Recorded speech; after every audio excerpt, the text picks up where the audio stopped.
Hello दोस्तों, कैसे हैं आप सभी। आशा करता हूँ आप सब स्वस्थ होंगे, मस्त होंगे, अपनी पढ़ाई अच्छे से कर रहे होंगे। मैं नीतेश गुर्जर स्वागत करता हूँ आप सभी का आपके अपने YouTube channel nice study centre में। चलिए आज का वीडियो स्टार्ट करते हैं। आज की इस वीडियो हम कक्षा 10वीं हिंदी के 50 अति महत्वपूर्ण प्रश्न बहुविकल्पी प्रश्नों को सॉल्व करेंगे। वीडियो को अंत तक देखना। हमारा पहला प्रश्न है, पूर्व मध्यकाल जिसे हम भक्तिकाल के नाम से भी जानते हैं। पूर्व मध्यकाल अर्थात भक्तिकाल कितनी शाखाओं में बांटा गया है? तो कितनी शाखाओं में बांटा गया है? 2, 3, 4 या 5? तो कितनी शाखाओं में बांटा गया है? 2। हमारा उत्तर हो जाएगा 2।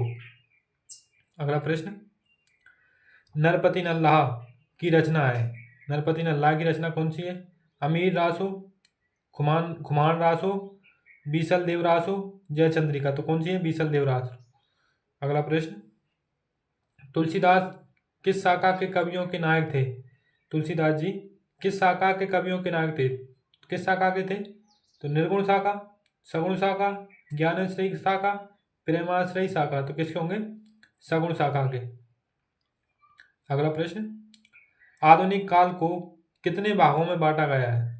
3, 4, 5 या 6? कितने भागों में बांटा गया है आज आधुनिक काल को? तो 5 भागों में बांटा गया है। अगला प्रश्न, आदिकाल की प्रमुख रचना का नाम है।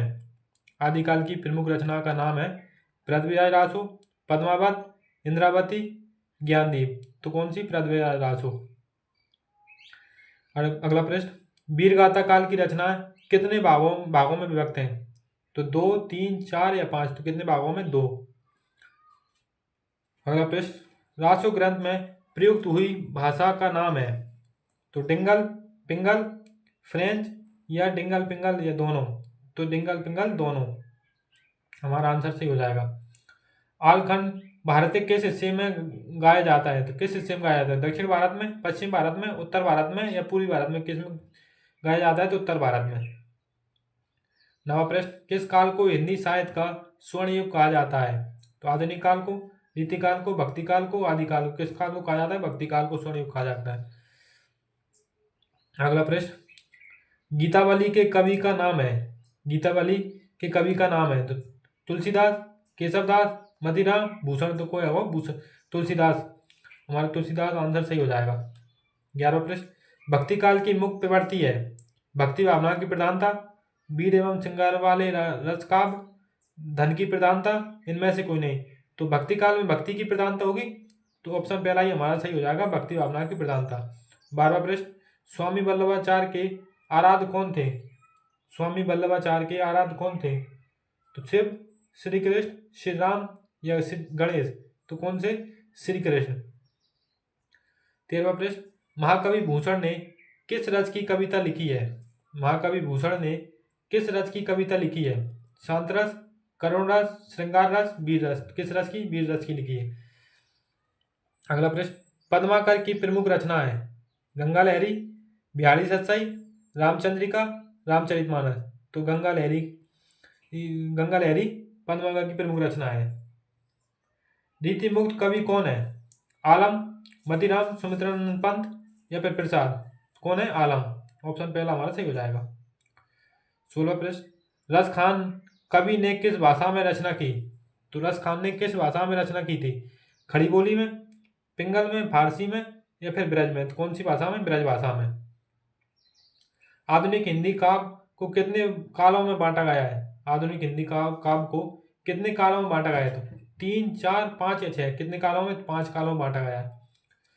भारतेंदु युग का काल है 1919 से 1938 तक, 1900 से 1932 तक, 1832 से 1891 तक, 1868 से 1900 तक। तो हमारा ऑप्शन चौथा सही हो जाएगा, 1868 से 1900 तक, भारतेंदु युग का काल।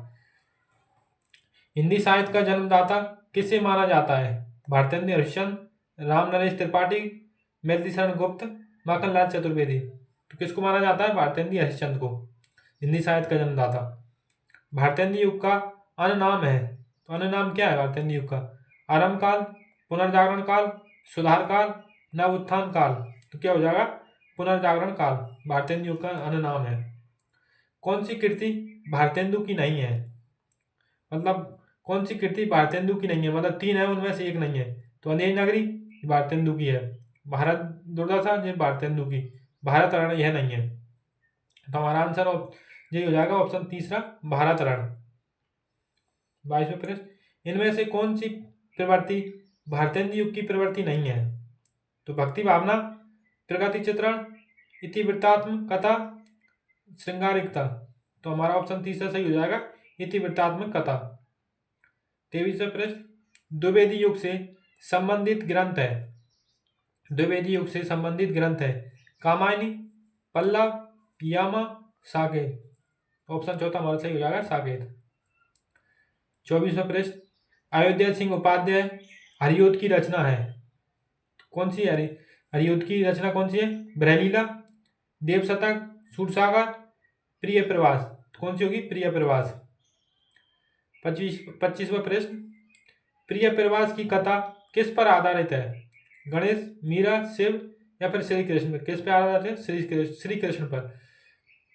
26वां प्रश्न, सुमित्रा नंदन पंत की रचना है युगांत, पथिक, यशोधरा, साकेत। तो कौन सी होगी? युगांत।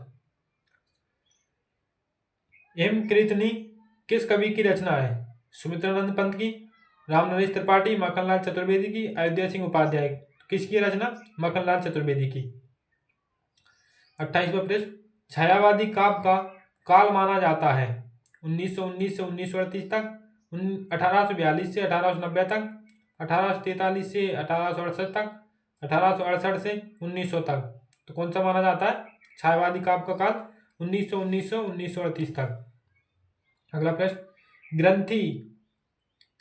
ग्रंथि के कवि का नाम है ग्रंथ के कवि का नाम है जयशंकर प्रसाद, महादेवी वर्मा, सुमित्रा नंदन पंत, सूर्यकांत त्रिपाठी नारा। तो कौन सा हो जाएगा? सुमित्रा नंदन पंत। नीरजा के रचयिता का नाम है नीरजा के रचयिता कौन है? जयशंकर प्रसाद, सूर्यकांत त्रिपाठी नारा, महादेवी वर्मा, राजकुमार वर्मा, रामकुमार वर्मा। तो कौन सा हो जाएगा? महादेवी वर्मा नीरजा के रचयिता। दीपशिखा के रचयिता का नाम क्या है? केशवदास, रामकुमार वर्मा, महादेवी वर्मा या फिर सुमित्रा नंदन पंत। तो कौन होगा? महादेवी वर्मा। अगला प्रश्न, छायावादी युग का आविर्भाव किस युग के बाद हुआ था? तो किस युग के बाद हुआ था? भारतेंदु युग के बाद, प्रगतिवादी युग के बाद, द्विवेदी युग के बाद, प्रयोगवादी युग के बाद। किस युग के बाद हुआ था? द्विवेदी युग के बाद। अगला प्रश्न, प्रगतिवादी युग का आरंभ हुआ कब हुआ था? 1948, 1936, 1918, 1943। तो कब हुआ था? 1936 को। परशुराम की प्रतीक्षा के रचनाकार का नाम है रामधारी सिंह दिनकर, नागार्जुन, भगवती चरण गुप्त, महादेवी वर्मा। तो परशुराम की प्रतीक्षा के रचनाकार का नाम रामधारी सिंह दिनकर है। 35वां प्रश्न, नागार्जुन की रचना है आराधना, अनामिका, हुंकार, प्यासी पथराई आंखें। तो कौन सी होगी? प्यासी पथराई आंखें।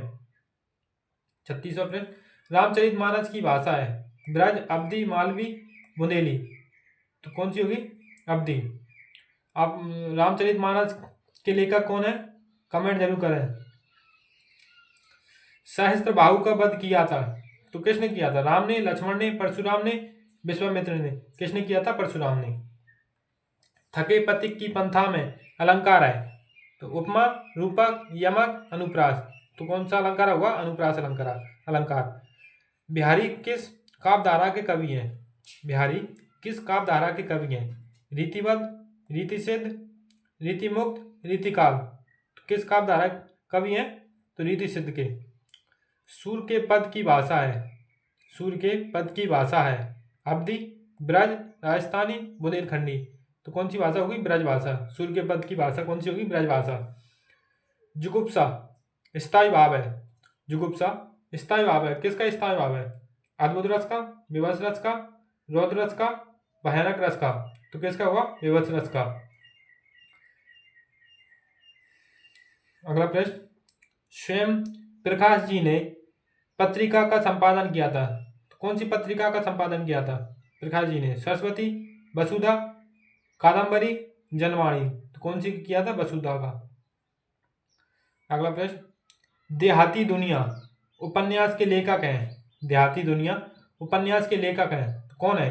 शिवपूजन सहाय, फणीश्वर नाथ रेणु, कमलेश्वर, आनंद यादव। तो कौन है? फणीश्वर नाथ रेणु। नेताजी की मूर्ति लगवाई गई थी तो किसके द्वारा लगवाई गई थी? वन विभाग द्वारा, शिक्षा विभाग द्वारा, नगर पालिका द्वारा, नगर निगम द्वारा। तो किसके द्वारा लगवाई गई थी? नगर पालिका द्वारा। नेताजी का चश्मा पाठ की विधा है? एकांकी, निबंध, व्यंग या फिर कहानी? तो कहानी। 46वां प्रश्न, नई कविता के कवि हैं? निराला, महादेव वर्मा, रघुवीर सहाय, सुमित्रा नंदन पंत। कौन है नई कविता के कवि? रघुवीर सहाय। संचारी भावों की संख्या है? 33, 32, 34, 35। संचारी भावों की संख्या कितनी है? 33। राम बाजार जाओ, राम बाजार जाओ किस प्रकार का काव्य है? वाक्य है।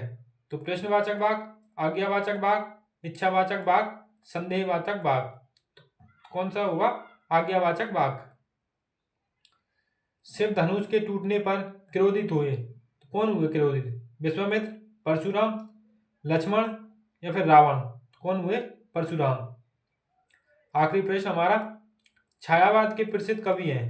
छायावाद के प्रसिद्ध कवि हैं तो जयशंकर प्रसाद, सूरदास, ऋतुराज, धर्मवीर भारती। तो कौन है? जयशंकर प्रसाद। आज के लिए बस इतना ही, मिलते हैं नेक्स्ट वीडियो में। तब तक के लिए धन्यवाद। अगर आपको वीडियो अच्छा लगा हो तो लाइक करें, शेयर करें। अगर इस चैनल पर नए हो तो चैनल को सब्सक्राइब जरूर करें।